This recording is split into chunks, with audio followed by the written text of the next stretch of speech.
1.1 Real numbers in a rectangular coordinate system. Objectives: by this lesson we should know how to differentiate all the different types of real numbers, and we should know how to use the rectangular coordinate system to graph and to identify objects. Okay, let's start with a set of numbers. We're going to start with the smallest set, which is natural numbers here, also known as the counting numbers. Because if you just start counting 1, 2, 3, 4, 5, 6, 7, you get the natural numbers.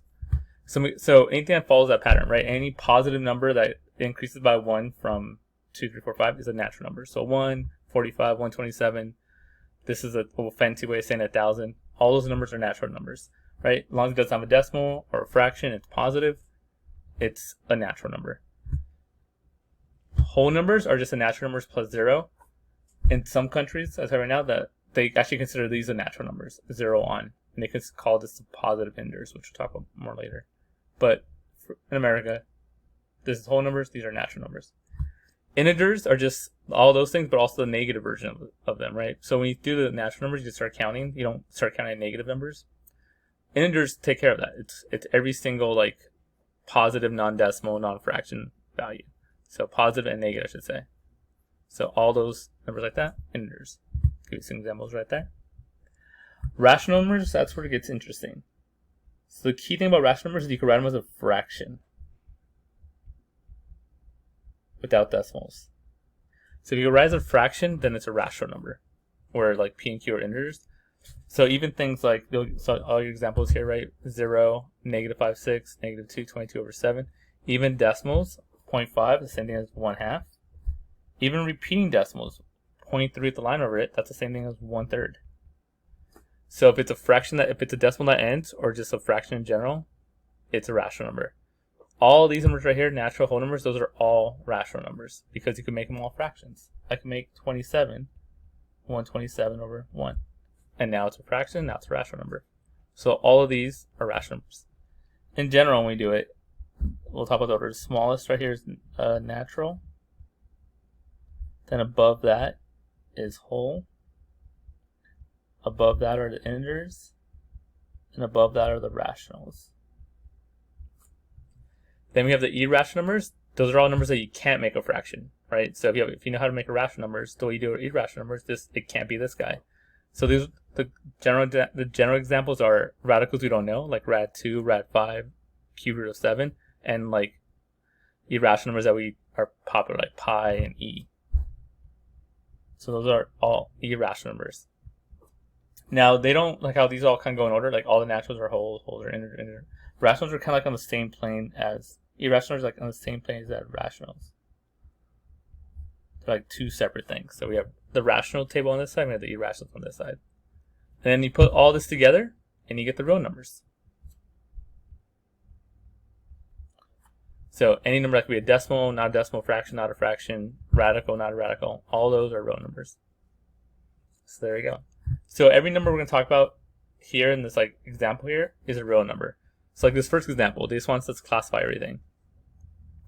So let's this one, right? We want to classify it. Is it a natural number? Is it a whole number? Is it integer, rational, irrational, or real? I'll tell you right now, every single one of these is going to be real. So they all have an F. Now, radical negative 49, I can simplify that. I get that as negative 7. Well, negative 7 is an integer. So it goes right here. And if you're an integer, then you're all the ones above it. So if it's an integer, it's also a rational number. It's also real. So it's F. What's an integer? C, and it's rational, D. The next one, negative 0.405. That's a decimal that ends, so it's a rational number. Instead of putting the letters, I'm just going to put rational and then real. I think it's easier than putting the letters. Right, so again, every single one of these is going to be real. But this, since it's the decimal that ends, is a rational number. The next one, negative 0.3 with the line over it, it repeats. That means it ends. That's also rational. And again, always going to be real. 0.1 is a decimal that ends, so it's a rational number. You can make that a fraction if you want, 1 over 10. That way you can make this negative 1/3. So rational and also real. 3, I'm running out of space here. I'm going to do 3 and 18 at the same time, actually. 3 and 18, those are both just natural numbers. 3 is a natural number, 18 is a natural number, so they're going to be all of them. They're going to be natural, they're whole numbers, they're integers, they're rational numbers, and they're and they're real. 6 pi, that's our first irrational number, right? Pi is an irrational number, put a number next to it, it's irrational. So that's irrational, and it's also real, because again, every number is real. And 56, much like 30 and 18, it's a natural number. So it's a natural, it's the exact same answer as these guys. It's a natural number, it's a whole number, it's an integer, it's a real, it's a rational. So that's how we classify them. Generally, if you anytime you get one of these, you're all the ones above it. So if it's a natural number, that means it's also a whole number, it's an integer, it's a rational, it's a real. Right? On over here, 0.1, that's a decimal, so it's automatically a rational number, and then it's also a real number. So that's kind of where you start. Then if you get irrational, then it's only irrational and real. Okay, let's talk about the coordinate system. So this is an xy plane. You can see our x-axis right here, our y-axis right here. This is quadrant 1, quadrant 2, quadrant 3, and quadrant 4. We go counterclockwise. The origin right here in the center, that is the point 0, 0. So when you classify points, we start here at 0, 0. Anything to the right is positive. Anything up is positive. We move to the left, it's negative. And we move down, it's negative. Something like that. Right, so any positive x value moves to the right, negative x value moves to the left, positive y value moves up, negative y value moves down. So if they give you a point like 3, 4 here, there's all these points for no reason, right? That's the point you go 3 to the right, and then 4 up, you get the point 3, 4. The point negative 5, 6, notice how my x value is negative? Right, so we graph like this. So negative 5, 6 would be move 5 to the left, and then 6 up. And then same thing for all the rest of them. Negative 3, 0, move left 3, and then you don't move anywhere. The next example. Name the possible quadrants in which x, y can lie if the given coordinates condition is true. So basically, I want to know in what quadrant is this going to be true. So I was talking about here, if you look at quadrant 1, they're both positive. If you have a point in quadrant 1, it's plus and plus. Right? Because you can see up here, you go to the right, you're positive, you go up, you're positive. When you go to the left, a point in here would be negative on the x and positive on the y, as you can see by right here. When you go to quadrant 3, they're both going to be negative. You go left and you go down. So it'll be double negative. You can see it right there. And then when you go to quadrant 4, you have to go right and down. So one positive, one negative, as you can see right there.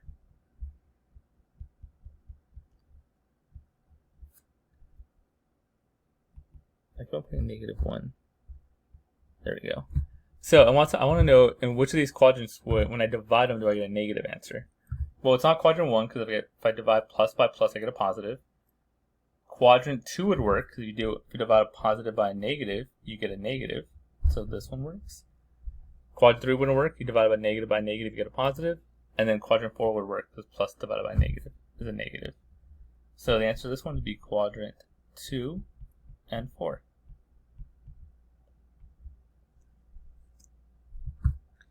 Okay, next, let's talk about how to use a calculator. So I'm going to bring up my calculator. Let me turn it on. So we're specifically talking about the viewing window. So here's our calculator, right? You can turn it on right there. There's all these buttons. We're going to talk about graphing. Right now I have nothing in there, but this is what's called my viewing window. Again, I have nothing graphed right now. If I go to my y equals, it's blank. So right now, the general standard is negative 10, 10. So most calculators don't actually write it, but you could see the little markings there. So we're generally going from negative 10, 10 standard viewing window. Now, if you want to change that viewing window, all we have to do here is go to Window. Let me try to get you on to be able to see things. There we go. And then all this does is it tells you what everything is. So the x min value, which is this guy, so x min is what's the lowest value. Right now we go to negative 10, but I could change this to negative 2. Now when I hit graph, notice that the first back I go is 2. So that's what that value does. X max would be this value. Alright, so if I go to my window and change the max to 2, then when I hit graph, I should go from -2 to 2. Look, you see, right? -2 to 2. Scale is what you want to count by. Like, you want to count by 1s, 2s, 3s. So like, if I go to my window here, and let's say I was counting by 2, right? Well, so then in that case, I should only have 1 on each thing. Because if I'm counting by 2, and my things are 2, right? It should only be 1. So I go -2 to 0, because I'm counting by 2s, to 2. Most of the time, we just leave that at 1. And then we could do the same thing on the y side.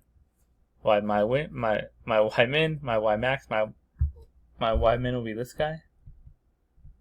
My y max will be this guy. So again, in this case, if I wanted to go, let's say I want to start at like 0, I'm going to go all the way up to like 20. So when I hit graph, you'll see it starts at 0 here, then it can go all the way up to 20. Right, but if you're like, I don't want to count that much, you can always change your scale. Make that like count by 5. So go 0, 5, 10, 15, 20. 0, 5, 10, 15, 20. Again, and then if you just want to go back to normal, all you do is go to zoom and hit standard. So we go zoom, hit standard, which is 6, and it'll get you back to -10, 10, 10. So that's how you play with the windows. So look at this example here. So we're going to give you a window, and we're going to tell you the value of this thing. So they're saying the x scale is 10, the y scale is 50. So that means if you're doing this, so I can see a little better. My x scale is 10, so my x, we're counting by 10. So 10, 20, 30, 40, 50, 60, -10, -20, -30, -40, -50, -60. And then on my y, we're counting by 50s. So my y, we're going to count by 50. So 50, 100, -50, -100. So that's how you read a calculator grid. So that's how you scale and min-max to see to read a calculator grid. Calculator window. Okay, approximations of real numbers. So although calculators have a capacity to express numbers like rad2 and cube root of 5 and pi to many decimal places, we often require answers to be rounded. So what's going on here is this. If you go back to my calculator, if you hit mode, you get a thing that looks like this. Now what we're really talking about is a second term here. This is how do you want to round it. So float like changes, and this is what I normally the default in. So float, if you leave it, if I go like 22 divided by 7, right, it's going to give you as much as it could for the calculator. But if I go to my mode and I change that to 0, that means it's going to do 0 decimal places. So if I go back to 22 divided by 7, it's round to the nearest whole number, 3. If I go to mode and I want the nearest tenths or hundredths, so I want 2 decimal places. So we quit, we go back to 22 over 7. The nearest hundredth should be about 13.4. This is an approximation for pi. And there you go, only 2 decimal places. Now again, most people just leave it at float, and then if they want us to round it, we just round it ourselves. But that's what these values are. So on the calculator, go as far as up to the 9 decimal places. That's like the max it could hold, most generally. But most people just leave it at float. But that's what this line does. It lets you round it to any number you want, less than 9. So that's what's going on here. They're rounding numbers. If you want to approximate the cube root of 91 on your calculator, you want to approximate the nearest 100,000. So again, I'm not going to mess with float. All I do is we're just going to do it ourselves. So we have to cube root. So I'm going to go to math, go down to cube root. Then we're going to hit 91. Hit enter. Instead of doing float, I'm just going to do the nearest thousand myself, right? So it's going to be tenths, hundredths, thousandths. So 4.98, because at the right way rounding this. So let me write this. 49794. If we round it to the nearest thousandths, so this is tenths, hundredths, thousandths place. This is what I'm rounding. So look at the one behind it. And if it's above 5, you round up. Below 5, you round down, or leave it the way it is. So I got to round this up, so this becomes 4.498.